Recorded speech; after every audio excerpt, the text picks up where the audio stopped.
Anything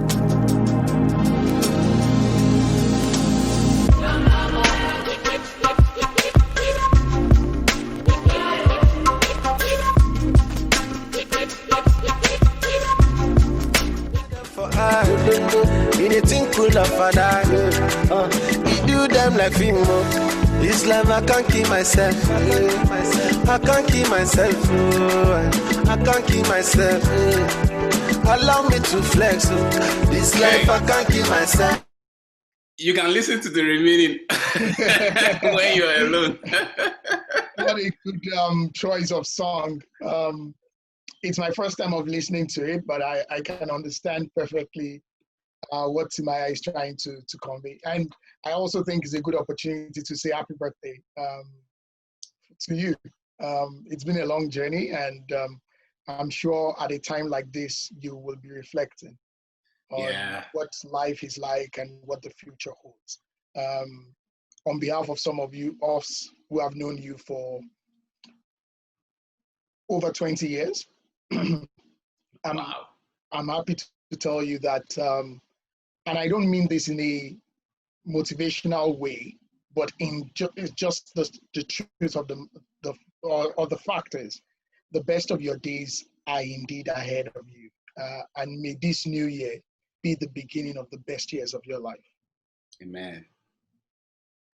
Thank you so much. On that note, I'd like to welcome you to Pari Passu, and this means a lot to me. You know, saying that, I've said it to a lot of people doing this interview, but there's a kind of meaning to when it's you I'm talking to. So, Bankole, thank you so much for joining me on Pari Passu. Thank you so much for agreeing to talk about Africa. You know, I know we've carried this passion, this dream and vision for Africa, like you said, for at least 20 years. And if there is anyone that I can trust and really, really believe to be genuinely passionate about Africa, I think it's you. You know, I've told you even behind the cameras, since 20 years up till yesterday, you know, and thank you so much once again. Anyway, let's jump right into it. You know, do you remember back in the days when, you know, when we were back in school? Do you remember this phrase, leaving school and living large? Yes, I can't remember, but I know that those are some of the things that we would.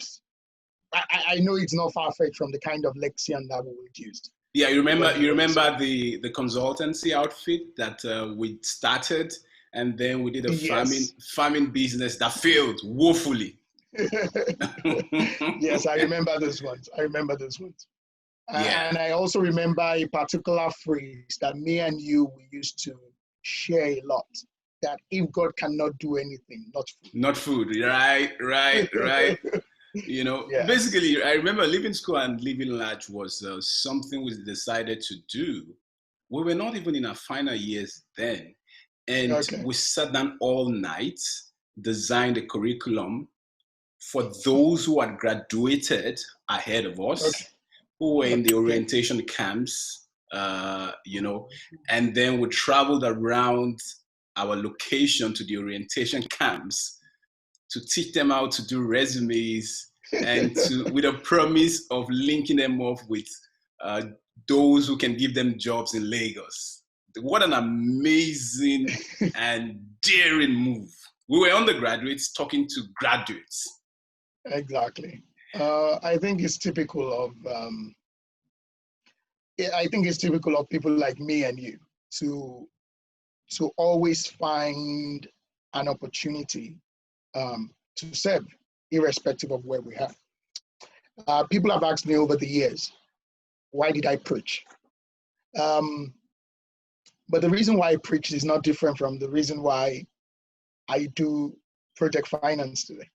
And it's not different from the reason why 6 years ago I was championing, was it 6 years? Yeah, about 8 years ago, championing Nigeria Dialogue, or, you know, being part of Save Nigeria.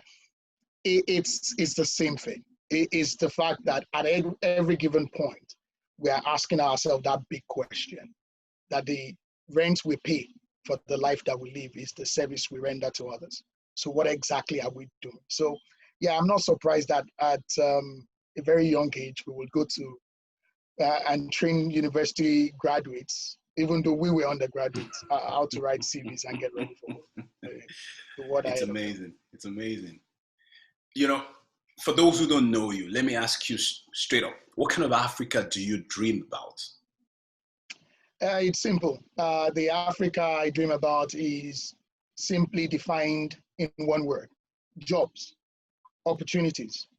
I want a child to wake up wherever, whether it's a village in southwest Nigeria like Ikiri, or somebody waking up in Cairo, or or somewhere in Tanzania or Zimbabwe or wherever on the continent, and knowing fully well that that child or that little girl can get a job that is dignifying, and through that job that child can eventually see the world. That is the Africa I want. And what's your favorite destination in Africa? It depends on the reason why you're asking that question. If it's for tourism, leisure, I think my favorite place on the continent would be Cape Coast, Cape Town in South Africa, rather. Whereas if it is for history, it will be in Cairo. Just the thoughts of being in Cairo and telling my daughter that this is a civilization that predates the Anglo-Saxon civilization, going to see the pyramids and telling my daughter that, our ancestors built this. And this was long before Pythagoras and everything. I think in terms of history. In terms of being at home, it would be Accra. A place that has all the food, all the music, the same language as Lagos, but does not have the traffic. And if it's about energy, it would be Lagos. So I have quite a number of spots on the continent that that speaks to me differently. But if there is one spot on the African continent that I would like to visit at least once a year, it would be in Accra, and that's Kwame Nkrumah's mausoleum. It's directly opposite their Senate building in Accra. And the reason why I like that place in particular was because Kwame lived a life of African renaissance. He always imagined an African where we could trade amongst ourselves, we could stand for ourselves, we could, everything I imagine about the Africa I want is also part of the dreams of those who came before us. So basically, that's my Africa. So how long have you been doing business in Africa, formally? Formally, yeah. I've been a year. So I stopped in HSBC in 2016, January 4, 2016. And I decided that I was going to start a business that we focused on investing in Africa. I got to a point in my career where I felt like my expertise and my exposure and my network could be brought together to lend a service that is uniquely African to African businesses. So formally, left HSBC on the 4th of January and started my own company, which is a boutique investment firm looking into investing in Africa. Tell me about your experience in HSBC, for instance, or in investment banking practices in the UK. How has it helped or influenced your decision to start investing in Africa? Okay, so I'll go back to 2010, when I started working with traders, and to imagine that one day I was going to work. It must have been around 5:30 a.m. in the morning. And, I put a post on Facebook that I will never forget. I said, as at 5:30 a.m. this morning, the price of tomato in a Nigerian village had been fixed. And even the farmer does not know. And I think that is how I started thinking differently about investment banking, about investing in general, about how the people who have never planted a seed of a particular commodity, whether it's grain or tomatoes or cocoa, will dictate or determine the price, given they control market conditions. And that influenced me, and that got me asking questions. And And I think I've been like that all my life. Just asking the questions, okay, so why does John have the right to determine the price? And it's simply because John controls some aspects of the value chain that are so critical, and therefore gives him the right to be able to do that.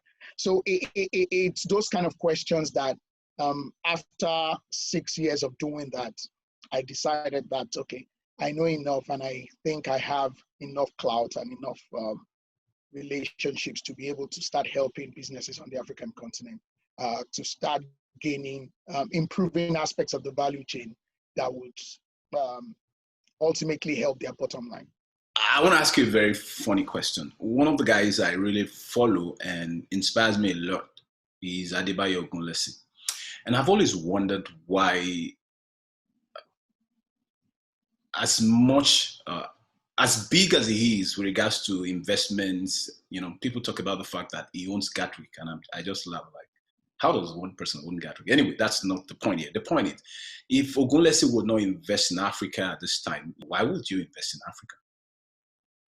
Yeah, so I'll tell you, there are different kinds of investors. The same way you look into a typical ocean and you will see different kinds of fishes. The fact that Ogunlesi, who happens to be a giant fish, will not invest in Africa does not mean that other fishes cannot coexist in that kind of the same habitat. The truth about it is that the returns on the kind of investment that an Ogunlesi would want to invest in, he might not be able to generate it in Africa due to several reasons. But that is not enough reason to say that Africa should not build the kind of infrastructure, the kind of financial base, the kind of consumer markets that would ensure that in another 5 to 10 years, someone like Ogunlesi can then bring in his wealth of experience, because by that time, Africa will be ready. I have to also quickly tell you this, that when we got into Africa, into investing in Africa in 2016, we realized that one of the biggest problems that we found on the continent was the fact that the ticket sizes for the transactions or the deals that were available in Africa were just not big enough. So the ticket sizes were not big enough. Therefore, traditional investment banks and traditional financial institutions will not touch them. Why? Because the same amount of work that you would put into a $5 million deal is the same amount of work that you would put in, a $50 or $500 million deal. So why would I want to expend that resource on a $5 million ticket when I can go find a $50 or $500 million ticket? And that is the reason why the traditional investor in Europe and North America will not want to do business in Africa. But as an African, who knows that the destiny of my cousins totally depends on the amount of jobs that we create, that knows that my distant cousins will never be able to leave my mother's village in Elisha, like you rightly said, if those jobs are not created. It begs that I have to rethink why we must invest in Africa to create the kind of businesses that will become medium-sized tickets that will then interest all kinds of investors around the globe. So we had to do some kind of backward integration to start working with businesses to help them with their corporate structure, corporate governance, ensure that they have the kind of structures that are investable, and then they start developing businesses and projects that are bankable so that investors can then have the appetite to invest in them. So we did a bit of backward integration, working with some of these organizations for about a year or two before we even got to a point where we could start investing. Oh, so you eventually, you were able to get them to see a light into how you can go around it. Yes, if that's a way of saying it. But basically, the way it actually worked out is the fact that most organizations would want to grow. Most organizations will want to attract investment. So African organizations actually want investment. The only challenge is that they are not structured. And you have to think about it. The bankability, when you use the word bankable, this is a bankable project to a Western investor.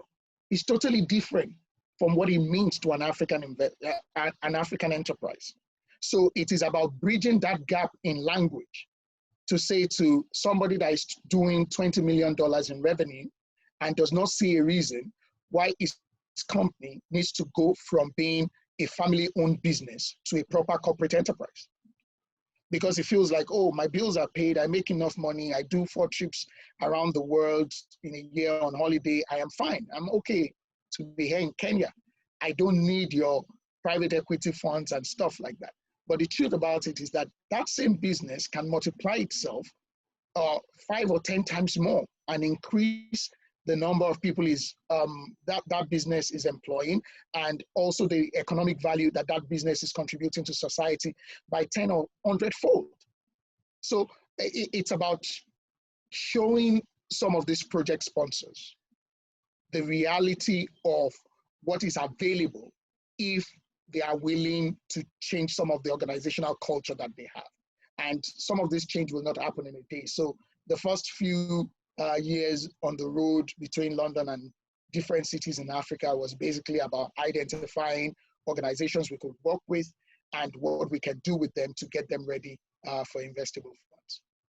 Yeah, I won't preempt myself, but I just want to make mention of it that your response sounds like the popular issue of informal economies against the formal economies as against our informal economies, which in itself, put into context, is not really like there's a problem with informal economies, because that's who we are as Africans. But of course, because governments and the apparatus set up to do some of those policies in Africa haven't galvanized that kind of a system yet. But anyway, I will wait till we get there so that we talk about informal and formal economics. But you've been traveling to Africa doing business since 2016. How would you describe the African consumer? That's an interesting question. There is no difference when it comes to consumers. And I'll tell you this, the consumers of luxury, whether you are living in Lagos or you are living in Johannesburg or you are living in London or Paris, will desire Porsche the same way they will desire a Patek Philippe. It depends on what you are consuming. So, and I think that is one of the things product owners have understood, that the reason why people consume products is to a large extent somehow related to disposable income and overall lifestyle. So irrespective of where you are, I know people who live in Lagos who would like to still sip a cup of Starbucks coffee when they are walking into the office, because it's a culture. They don't mind paying equivalent of £4 or $5 on their way into work because they want to hold that cup of Starbucks coffee. So defining the African consumer is not a generic answer. And I think the question that you would want to ask me is there a chance for us to increase the base of every type of African consumer over the next decade? And to that answer, I would say yes. So whether the people consuming luxury or the people consuming necessities, and even the people at the bottom of the pyramid, is there a way by which we can develop products that would speak to their humanity and speak to their pride and yet be quality products? I think there is a chance for that, because I think over the last 15 years of traveling Europe and North America, I have seen that every strata of society, every type of consumer is being catered for. And people who cater to the needs of consumers always get rewarded for it. What category of investments do you have in Africa? So we operate in 5 critical sectors. One is infrastructure, the other is finance.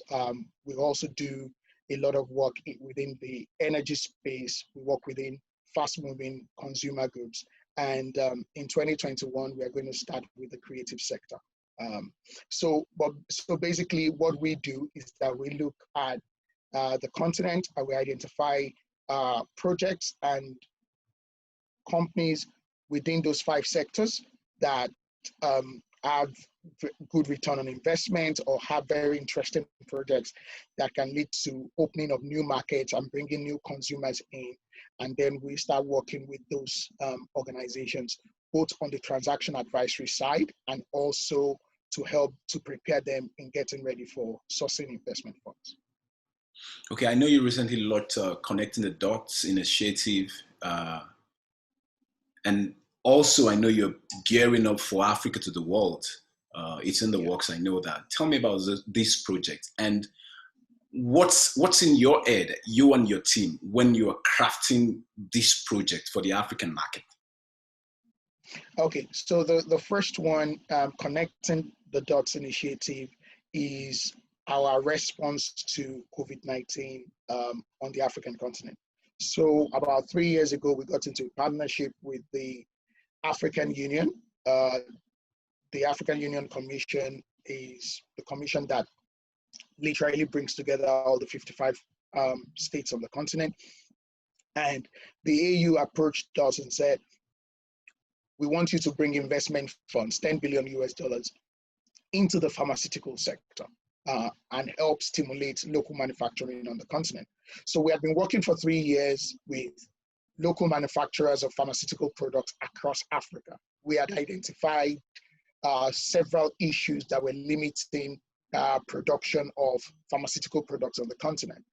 And, you know, part of the issue was the fact that it was cheaper to bring drugs in from China and India than to produce them locally on the African continent. So, you know, our countries on the continent were glorified dumping grounds for these medicines, not necessarily because the medicines are not good, but there is a counter argument to national security when all your products, you can imagine as at, you know, the beginning of this year, we were producing less than 15% of all the drugs we consume on the African continent. That means 85% of the drugs that we consume were coming from outside of Africa.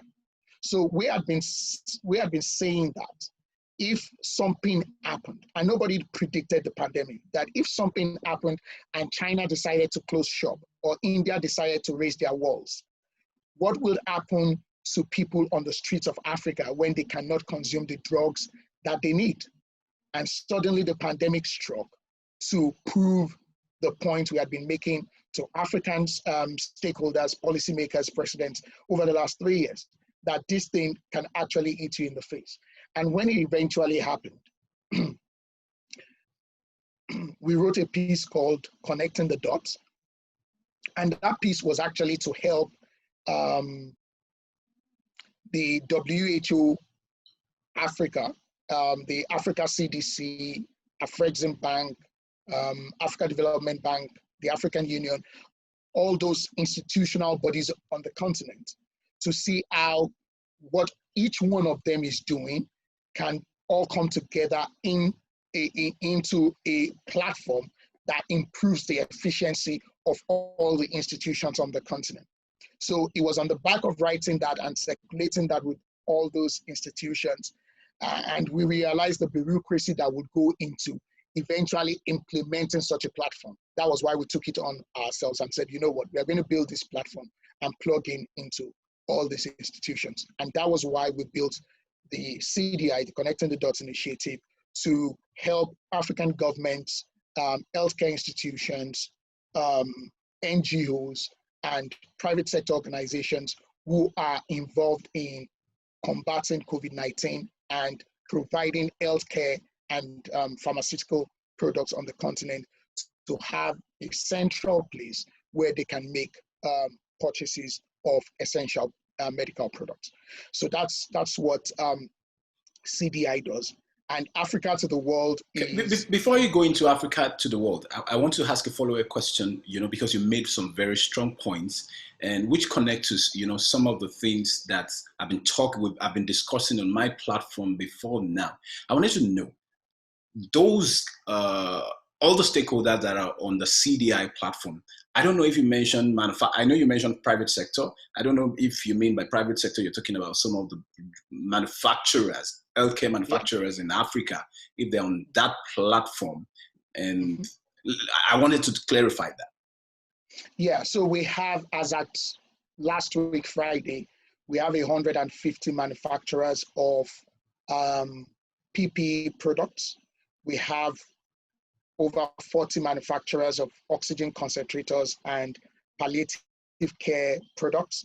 We have over 800 pharmaceutical manufacturing companies on the platform.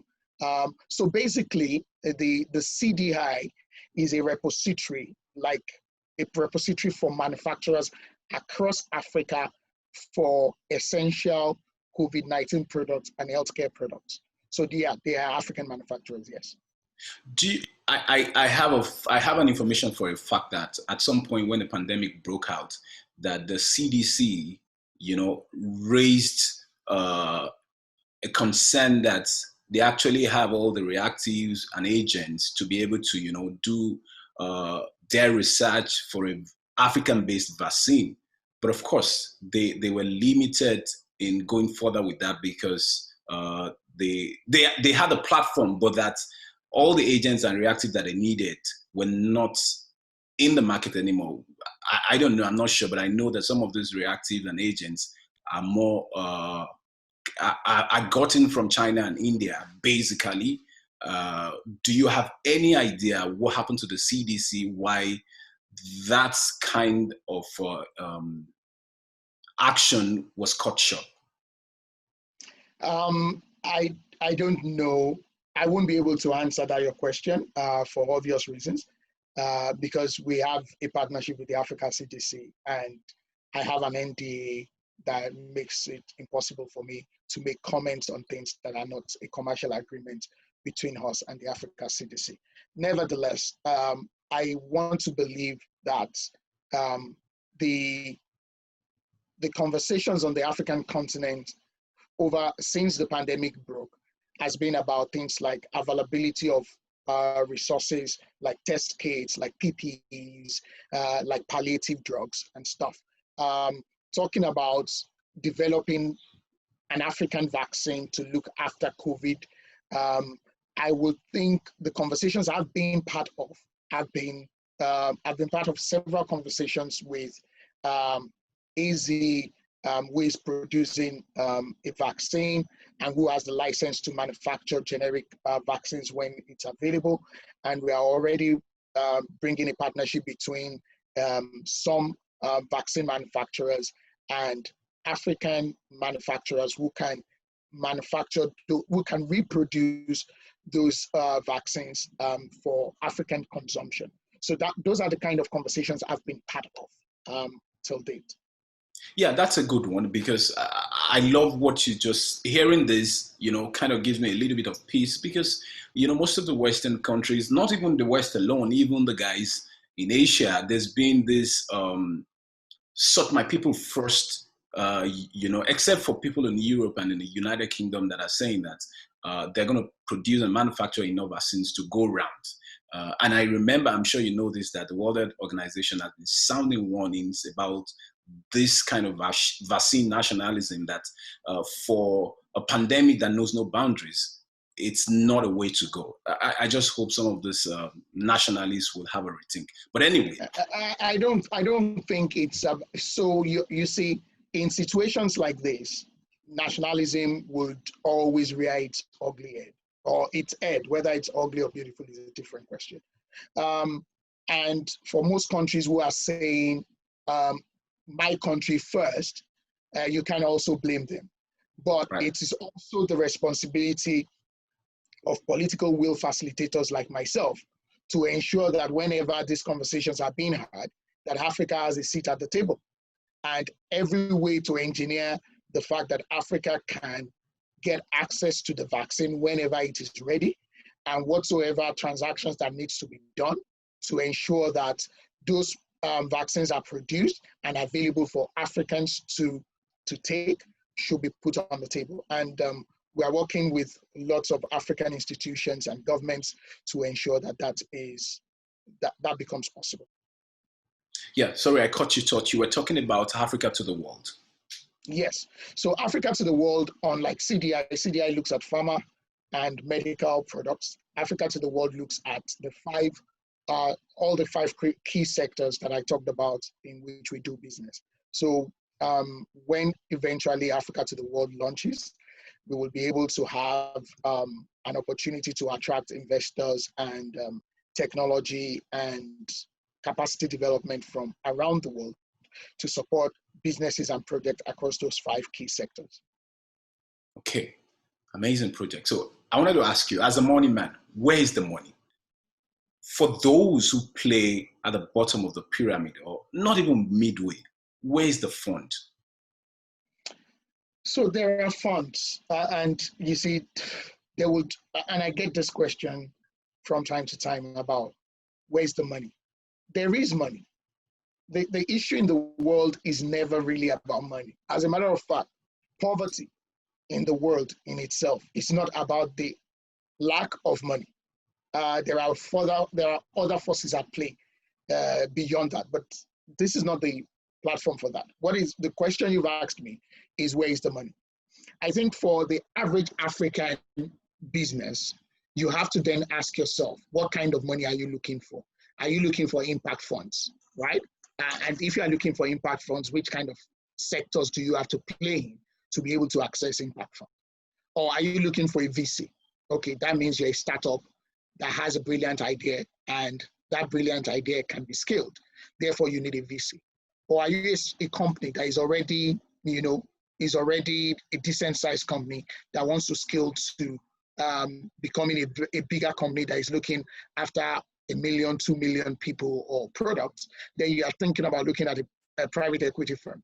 There is also a place for local banks to invest in companies and to invest in projects. And then you have your development finance institutions like the Africa Development Bank or the Asia Development Bank or the European Investment Bank. So there is money.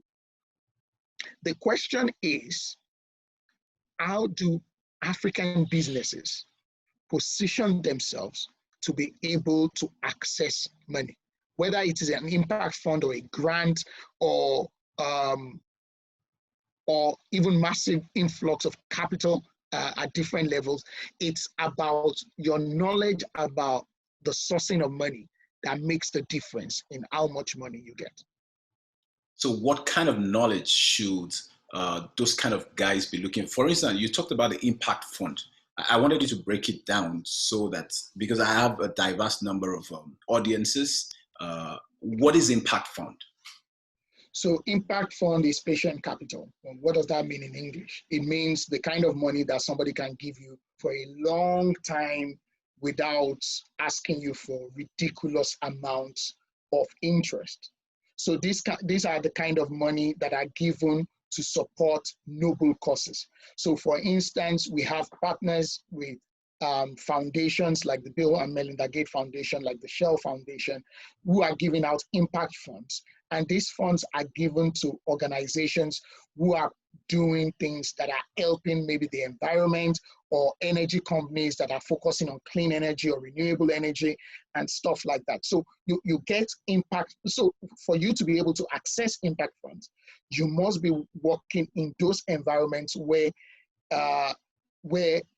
your work is considered noble, and where you are most likely not going to be competitive enough to be able to source funds from other alternative sources of funding, right? So that's what an impact fund will do. If you say, okay, I'll give you an example. A guy in Nigeria who has a school in the creeks and on a daily basis educates about 60,000 kids across those creeks. Now, that guy, with that company, we can put together some kind of grants for them. And through that grant, they can be able to pay their teachers. They can be able to build a structure that would ensure that whatsoever service, noble service they are contributing to society can become sustainable. So when you think about impact funds or grants, you're thinking to a large extent about the kind of patient capital to support noble causes. Yeah, you also talked about venture capitals and private equity, and you talked about the fact that the question is how Africans position themselves to be able to access this fund. I know you've worked with a couple of investors, those who want some of these funds. What are the flaws that you've seen? How much can you explain? What kind of positioning should companies, small and medium scale companies, what kind of structure should they be able to put in? Should they start putting in place to be able to access these funds? Yeah, so the first thing we tell organizations when we come into to analyze or look at their process is to see, where are your books? Every business should have a decent accounting book that says, this is how much we made last year, this is how much we spent on expenses, and this is the profit. This is how we have reinvested the profit in the business, and that is why year on year we are growing. And then they will be able to say, year on year we're doing 20%, we're doing 50%, we are doing 150%. So your books will tell us where you started from, where you are, and where you can go. And once you start, so governance is a very important thing that most African businesses don't even think about. So for instance, you will start a business and you say, the name of my business is Tunde and Sons. So Tunde and Sons is a family-owned business, and there's nothing wrong with being a family-owned business. But if you are going to take my money as a VC or as a private equity, I will not want to invest in Tunde and Sons. I want a proper corporate structure that means that responsibility for what happens in Tunde and Sons is beyond you and your children. I want other people on the board so that you don't take my money and go and marry a second or third wife, or go and use the investment money to buy a new car or build a house in your village.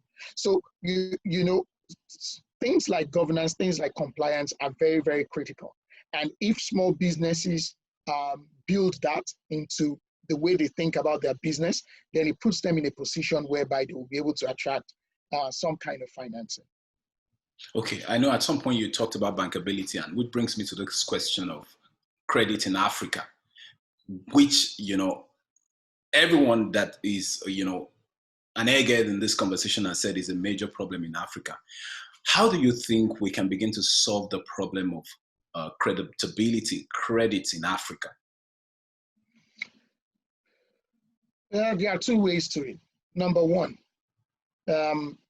governments across the continent must understand that the future of entrepreneurship, the future of business in general, is directly linked to access to credit. So it is essential for African businesses to be able to access credit. If they cannot access credit, they will not be able to grow. So the idea of having access to credit is fundamental to growth.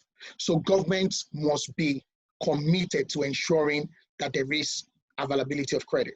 Another way of looking at it is that we have pension funds in almost every African country, but those pension funds are not being invested in infrastructure.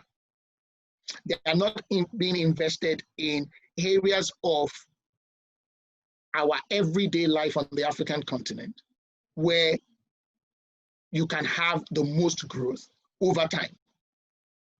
So the pension fund will rather go and invest in a bond, a treasury bond. So you can see in Africa, we have found a way of glorifying short-term gains and at the expense of long-term benefits. But this kind of changes cannot happen outside politics. It cannot happen outside the government making laws that says that ensures that pension funds only invest. Just imagine, you live in Canada, right? How can the pension funds, and I've worked with quite a number of pension funds in Toronto, how can your pension funds just be investing in bonds? It's not possible. They are spending their money investing in infrastructure. The reason why they are investing in infrastructure is because they know that there is a double coefficient for infrastructure investment. Why? What do I mean by double coefficient? If you invest in electricity, right, the electrical infrastructure, somebody that buys that electricity from you will be using that electricity to create a business, a biscuits factory. So you can see the double coefficient. Yeah. That everybody that is consuming your product is also making money out of the product you're selling. More like there's a chain reaction. Exactly. That is what you should be using your pension funds to do, not to buy bonds and give 18% return to your investors. But you see, you cannot also blame the pension fund companies. So it's a whole gamut. So the bottom line is that our governments have to become clued on on what needs to be done and gradually begin to implement laws that would ensure it becomes possible over time. Yeah, Bankole, I tactically did not put anything in this our conversation, the questions I crafted to talk about government, because it's a very complex situation. I remember I was listening to Paul Kagame recently, and I think it was an African Development Bank, African Investment Forum in 2018, where they asked him what advice does he want to give to other African governments. He said he's not going to give any advice. That everybody knows what to do. That we should just do it. Everybody knows these things you talked about. But there was an interesting conversation I had with you before this interview, where we talked about, looking at the informal structure of the African economy, which is the larger market compared to what is formal right now. There was, you told me about your next job. I want you to tell me about next job. You told me about your next job, if you were to leave this job and start another job. And I think that might be one of the solutions to the issue of credit in Africa. Okay.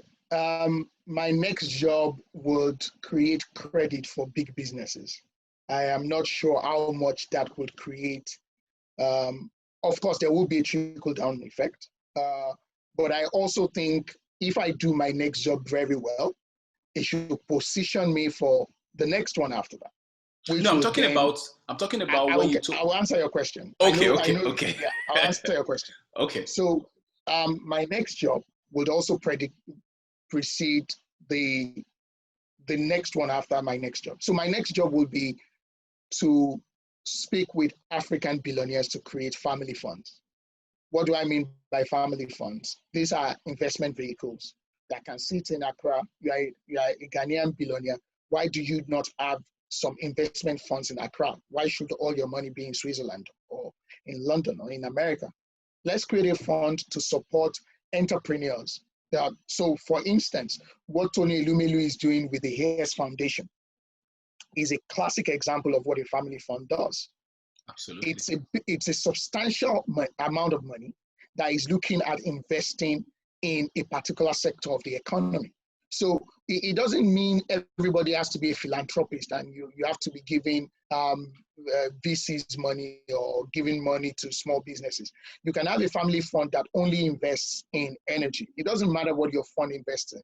But the most important thing is that you are increasing the availability of liquidity in that market.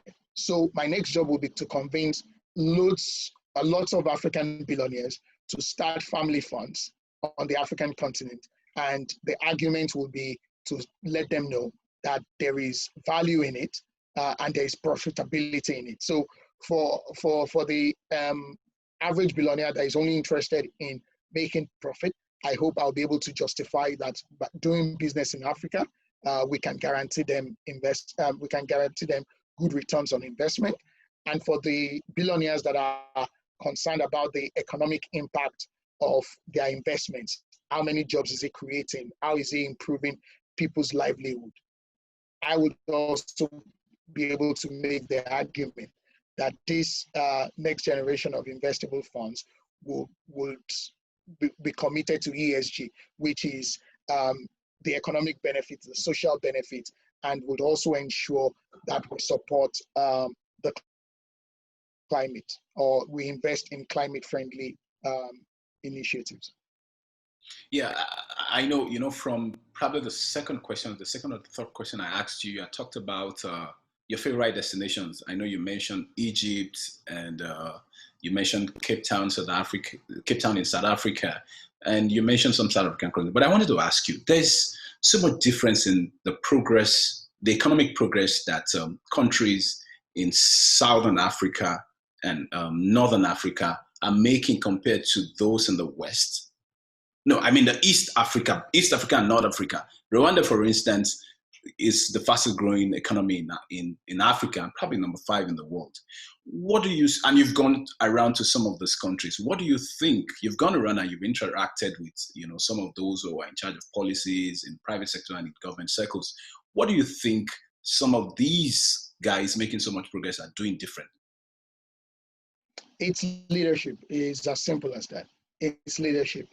And you see, it doesn't matter whether you're talking about Rwanda or you're talking about South Africa or you're talking about Egypt or you're talking about European countries or North American countries or Asian countries. If you have good leaders, there is a big chance that your country will be on the path towards success. If you have irresponsible leaders, whether you are Nigeria or America, your country will falter. So it goes back to that book we read when we were kids, 21 Laws of Leadership. Everything rises and falls on leadership. I will tell you that the reason why Egypt would always be a tourist destination is not just because they have pyramids. It's because the leadership has ensured that there are paths towards for people to be able to go see the pyramids, and tourism would always be a big part of their economy. The same way, if you go to East Africa and they will say, oh, you have to go to the Serengeti. The reason is simple. It's because leadership. Just think about it. If you don't have routes to lead you to the Serengeti, how would tourists be able to get there? It would be impossible. So everything rises and falls on leadership.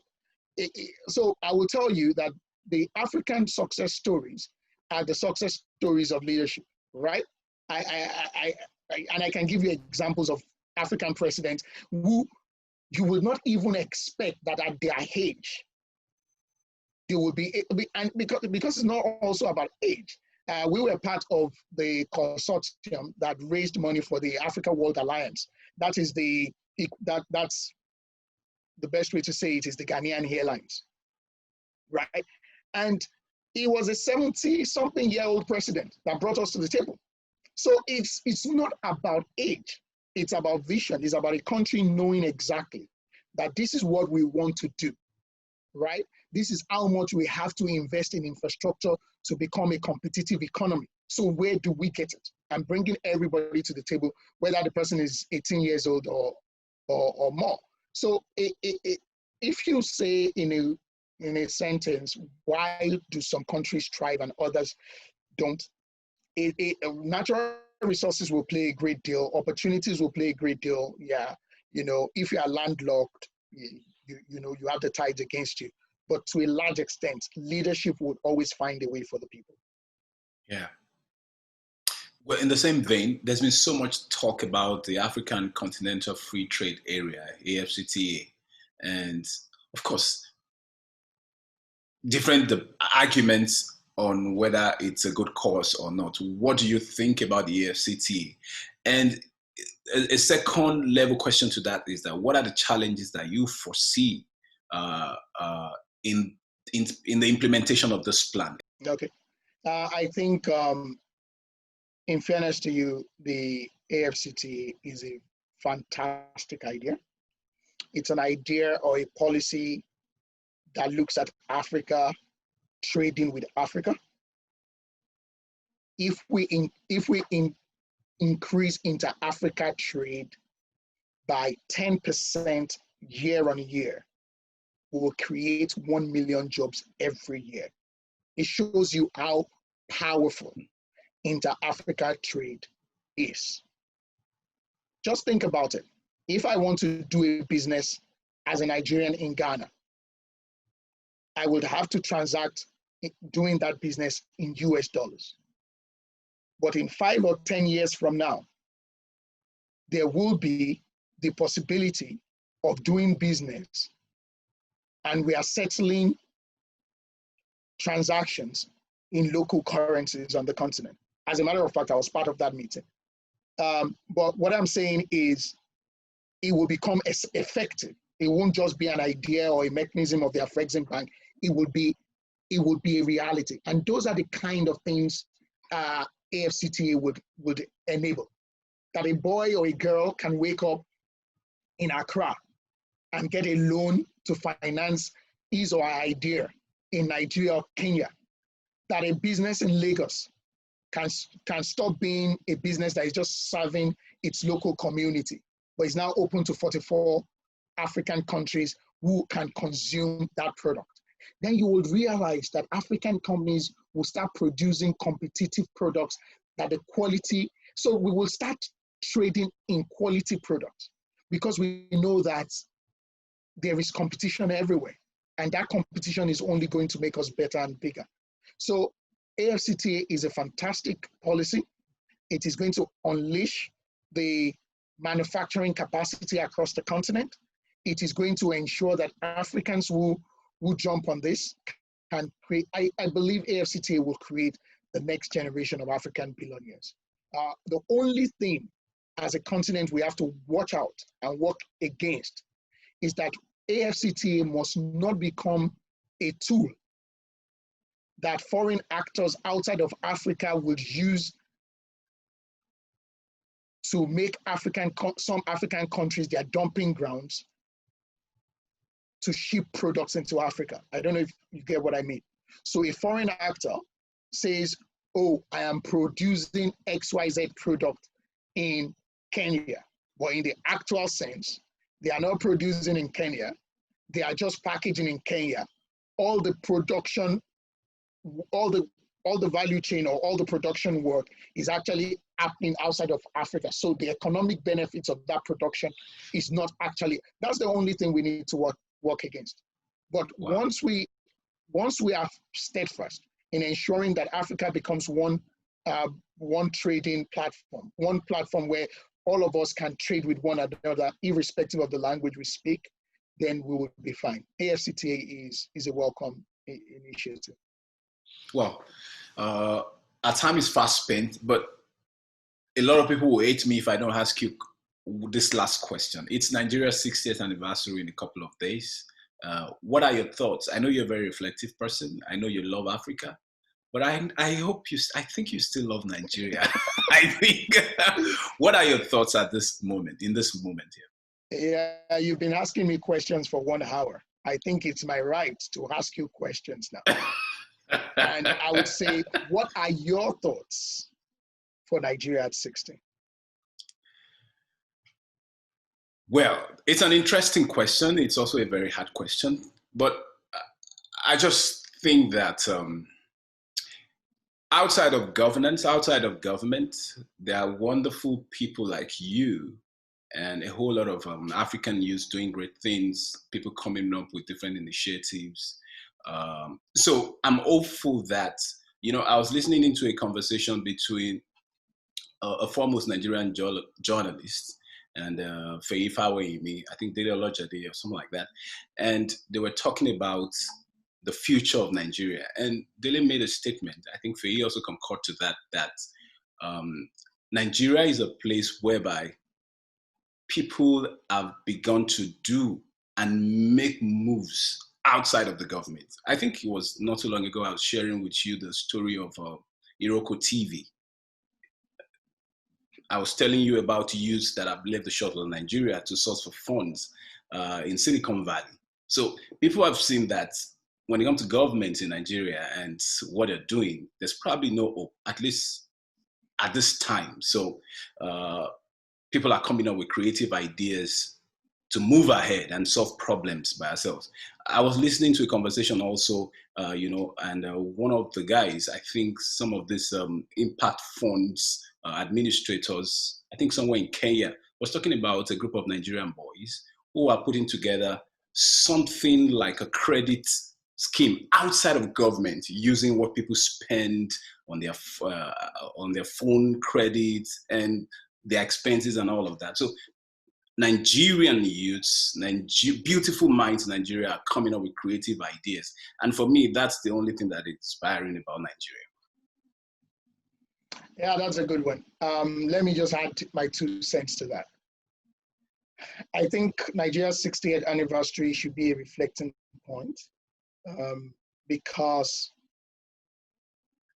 by 2100, that's in about 80 years from now, Nigeria would almost have quadrupled its size in population. We're expected to hit about 729 million people by the year 2100. It means that the next generation of Nigerian policymakers, it means that me and you and everybody who has an interest in that country should start focusing on how do we build a country that will be home to 730 million people? How do we create jobs for them? How do we ensure that they live a good quality life in terms of the infrastructure that is available to them, electricity, healthcare, and stuff? I know that these are the things we have failed to deliver over the last 60 years.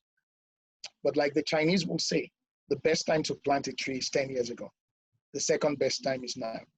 I hope your friends in government and mine, and people who would want to go into government in the years to come, would realize that going into government is an opportunity to serve and to create a future that our children will be proud of. So on that Nigerian note, I hope that in the years to come, we will not just be talking about brilliant Nigerian minds who are doing things in spite of the government, but we'll be talking about brilliant Nigerian minds who are doing things because the government is creating an enabling environment. I hope that will be our story. Wow, it's been an amazing time. This is the first time I'm overrunning my time. And of course, I understand that I'm talking to you. If we could go 2 hours if you want to, but I know this won't be the last time talking to you. Bankole, thank you so much for joining me once again on Pari Pursuit. Thank you for having me. Hope to see you soon. Hope to see you soon. Thank you, and happy birthday, my friends. Thank you.